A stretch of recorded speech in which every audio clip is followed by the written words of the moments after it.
3746. Which action would be appropriate for confined area operations? A. Takeoffs and landings must be made into the wind. B.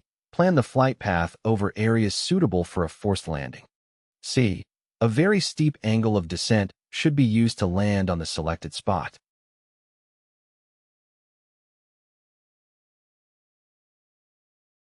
The correct answer is B. For confined area operations, it is important to plan the flight path over areas suitable for a forced landing. Confined areas may have limited landing options in the event of an emergency or loss of power, so it is crucial to identify and pre-plan alternate landing areas within the vicinity. This allows the pilot to have a contingency plan and increases the safety margin during confined area operations. 3747.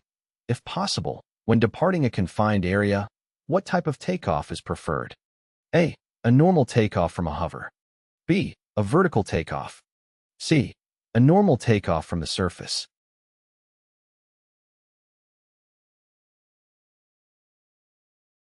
The correct answer is A. If possible, when departing a confined area, a normal takeoff from a hover is preferred. This allows the pilot to have better control and awareness of the surrounding obstacles and terrain during the initial climb out. A normal takeoff from a hover provides a smooth and controlled transition from the confined area to a more open environment. 3748. Which is a correct general rule for Pinnacle and Ridgeline operations? A. Gaining altitude on takeoff is more important than gaining airspeed. B. The approach path to a ridgeline is usually perpendicular to the ridge. C. A climb to a pinnacle or ridgeline should be performed on the upwind side.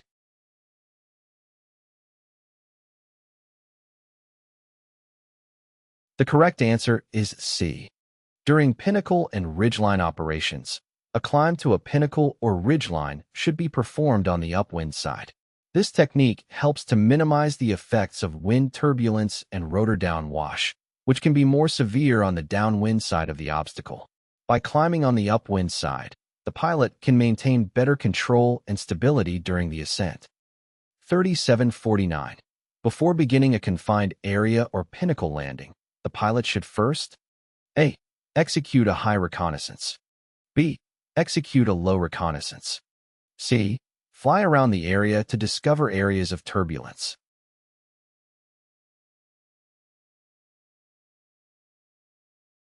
The correct answer is A. Before beginning a confined area or pinnacle landing, the pilot should first execute a high reconnaissance. This involves conducting a thorough visual inspection of the landing area from a higher altitude or overhead position. By performing a high reconnaissance, the pilot can assess the suitability of the landing site, identify any potential hazards or obstacles, and make informed decisions regarding approach and landing procedures. This helps ensure a safe and successful landing operation. 3174. The minimum allowable strength of a towline used for an aerotow of a glider having a certificated gross weight of 700 pounds is A. 560 pounds. B. 700 pounds. C. 1,000 pounds.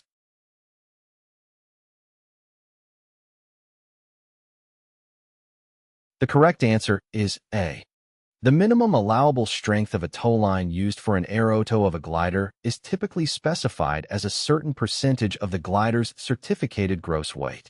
In this case, with a glider having a certificated gross weight of 700 pounds, the minimum allowable strength of the towline would be 80% of that weight, which is 560 pounds.